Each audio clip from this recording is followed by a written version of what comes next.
Okay, yeah, I can understand that seems problematic, that if you explain the origin of the universe with God, that you need to explain God's origin too. The thing is that when we talk about God, we're talking about a being that's fundamental, or non contingent. That is, he simply exists and doesn't depend on anything else. He doesn't need to be made. He is the uncaused cause of everything else. And this isn't just a cop-out. No matter what explanation you give for the universe's existence, that thing will have to be self-existent for the universe's existence to make any sense. So the question at hand is, if God made everything, who made God? Well, let's say I answer, there was an ultra superior being that made God. And that being, well, that's the real God.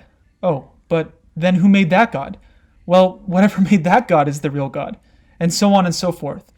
That is called an infinite regress. And nobody wants an infinite regress. So is there no way out of it? Well, here's an illustration. Imagine you need to borrow something rare, like a $2 bill. You ask the first person in line, can I borrow a $2 bill? And that person doesn't have it. So you say, can you borrow it from the next person in line and give it to me when you get it? So she asks the second person in line, can I borrow a $2 bill?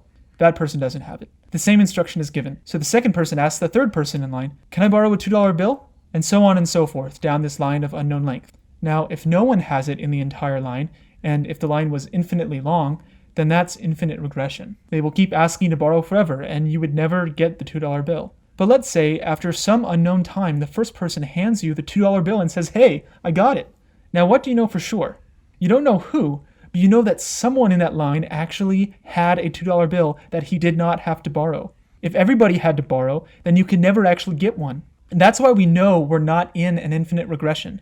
For anything to exist, there eventually needs to be a cause that doesn't borrow its existence from a previous cause. We know that there must be an uncaused cause, which didn't have to be made by something else, whether that's a transcendent cause, like God, or the universe itself, whether by that we mean the visible universe or a multiverse proposed by the brain theory or string theory. So the question actually cuts both ways, because you could always ask, what made the multiverse? And what made the thing that made that? And we're back in an infinite regression all over again. So the atheists and the theists alike have to propose something that simply exists as a part of its nature, something that has self-existence.